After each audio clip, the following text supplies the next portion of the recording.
Indian ജനാധിപത്യത്തിന് 75 വർഷത്തിലേറെ പഴക്കമുണ്ട്. നമ്മളെ ഭരിക്കാൻ നമ്മൾ തന്നെ ചിലരെ ഏർപ്പെടുത്തുന്ന രീതിക്ക് ലോകമെങ്ങും ഖ്യാതിയുമുണ്ട്.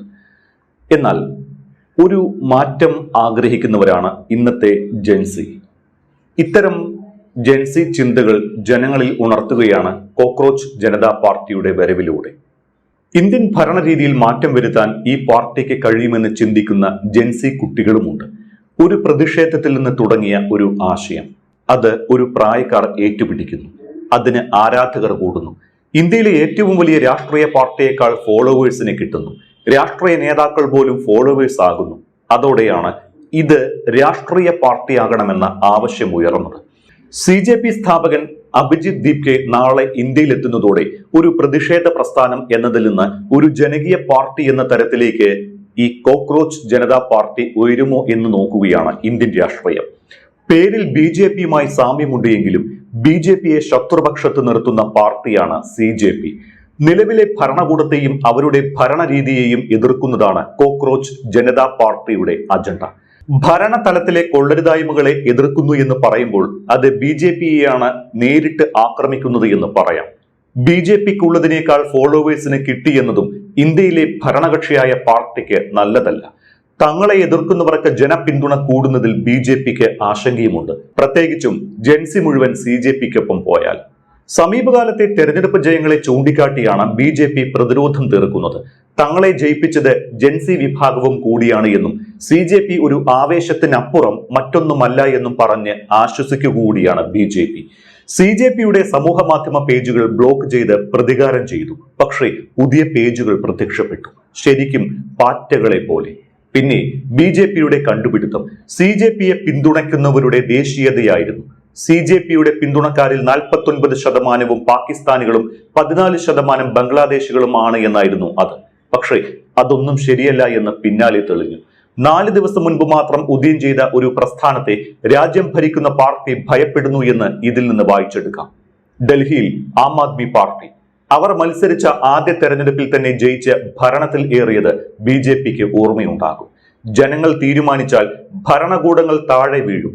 കേരളത്തിൽ LDFന്റെ പതനവും പശ്ചിമ ബംഗാളിൽ മമതാ സർക്കാരിന്റെ തകർച്ചയും BJPയെ സംബന്ധിച്ചിടത്തോളം ആശങ്കയുണ്ടാക്കുന്ന ഏറ്റവും പുതിയ ഉദാഹരണങ്ങളാണ്. കോക്രോച്ച് ജനതാ പാർട്ടിയുടെ സ്ഥാപകനായ അഭിജിത് ദീപ്കെ നാളെ അമേരിക്കയിൽ നിന്ന് തിരിച്ചെത്തുകയാണ്. ഇന്ത്യയിലേക്കുള്ള യാത്രയിലാണ്. എന്റെ വിധി ഭരണഘടനയുടെ കൈകളിൽ ഏൽപ്പിച്ചുകൊണ്ട് എന്ന സമൂഹ മാധ്യമമായ Xൽ കുറിച്ചിട്ടാണ് ദീപ്കെ യാത്ര ആരംഭിച്ചത്.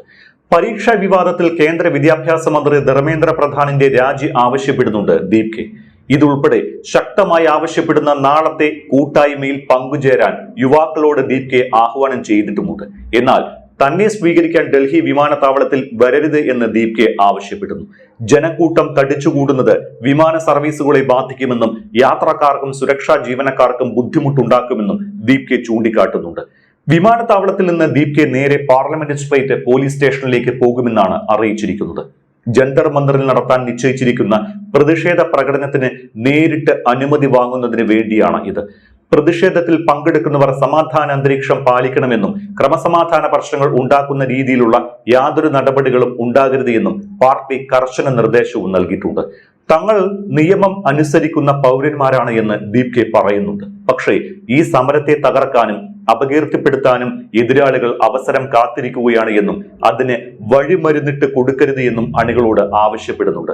സാമൂഹ്യ പ്രവർത്തകൻ സോനം വാങ്ചുക്കും നടൻ പ്രകാശ് രാജും പ്രതിഷേധത്തിന് എത്തുമെന്ന് അറിയിച്ചിട്ടുണ്ട്. കക്ഷി രാഷ്ട്രീയത്തിന് അതീതമായി ഉയർന്നു വന്ന കൂട്ടായ്മയാണ് കോക്രോച്ച് ജനതാ പാർട്ടി.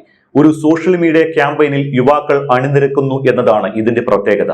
നിലവിലെ ഭരണസ്ഥിതിയിൽ യുവാക്കൾക്കുള്ള കടുത്ത അമർഷം ഈ മുന്നേറ്റത്തിലൂടെ പ്രകടമാകുന്നു. പ്രത്യേകിച്ചും നീറ്റ് പരീക്ഷാ വിവാദം അടുത്ത തലമുറയുടെ ഭാവിയെ ദോഷകരമായി ബാധിക്കുന്ന വിവാദത്തിൽ ഇടപെട്ടതോടെ CJP തങ്ങളിൽ ഒരാൾ എന്ന സന്ദേശമാണ് യുവാക്കൾക്ക് ലഭിച്ചത്.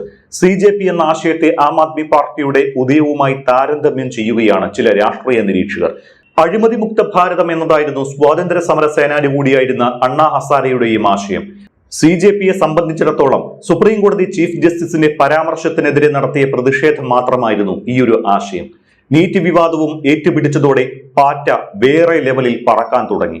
പ്രമുഖ ആക്ടിവിസ്റ്റും അധ്യാപകനുമായ സോനം വാങ്ചുക്ക് CJPയുടെ ഭാഗമാകാൻ തീരുമാനിച്ചു.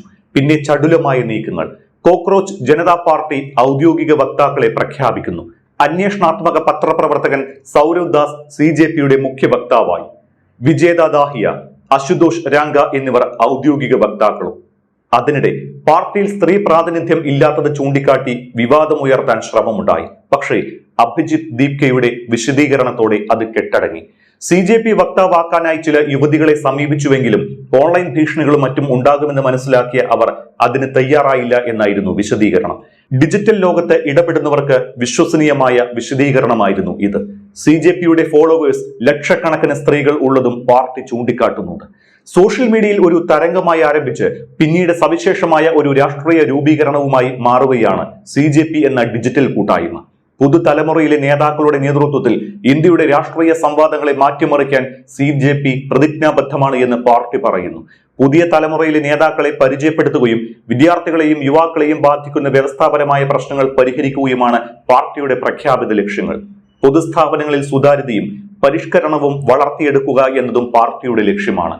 നീറ്റ്, CBSE, CUET, SSCGD തുടങ്ങിയ പരീക്ഷകളുമായി ബന്ധപ്പെട്ട വിവാദങ്ങളുമായി തന്റെ ആവശ്യത്തെ ബന്ധിപ്പിച്ചുകൊണ്ട് വിദ്യാർത്ഥികളെയും പിന്തുണയ്ക്കുന്നവരെയും പ്രസ്ഥാനത്തിൽ ചേരാൻ അഭിജിത്ത് ദീപ്കെ ആഹ്വാനം ചെയ്തിട്ടുണ്ട്. CJPയുടെ പിറവി തന്നെ വിചിത്രമാണ്. തൊഴിലില്ലാത്ത ചെറുപ്പക്കാർ പാറ്റകളെ പോലെ എന്ന മട്ടിൽ സുപ്രീം കോടതി ചീഫ് ജസ്റ്റിസ് സൂര്യകാന്ത് നടത്തിയ നിരീക്ഷണം ചെറുപ്പക്കാരിൽ വ്യാപകമായി അമർഷമുണ്ടാക്കി. ഇതിൽ അഭിജിത്ത് ദീപ്കെ US ബോസ്റ്റണിൽ ഇരുന്ന് എക്സിൽ ഒരു ചോദ്യം ചോദിച്ചു. ഈ കൂറകൾ, കോക്രോച്ചുകൾ, പാറ്റകൾ ഒന്ന് സംഘടിച്ചാലോ എന്ന്. കേന്ദ്ര സർക്കാരിലും കേന്ദ്ര ആഭ്യന്തര വകുപ്പിലും ആശങ്ക. അന്വേഷണം സാമൂഹ്യ മാധ്യമ അക്കൗണ്ട് മരവിപ്പിക്കൽ. പക്ഷേ സാമൂഹ്യ മാധ്യമങ്ങൾ വഴി കോക്രോച്ച് പാർട്ടിയുടെ അംഗബലം അതിവേഗം വർദ്ധിച്ചു. ഒരു പുതുയുഗ പിറവിയുടെ പ്രതീതിയാണ് CJP ഉണർത്തുന്നത് എങ്കിലും നിലവിലെ ഭരണഘടന തന്നെ നീതി ഉറപ്പാക്കുന്നുണ്ട് എന്ന് പലരും ചൂണ്ടിക്കാട്ടുന്നുണ്ട്.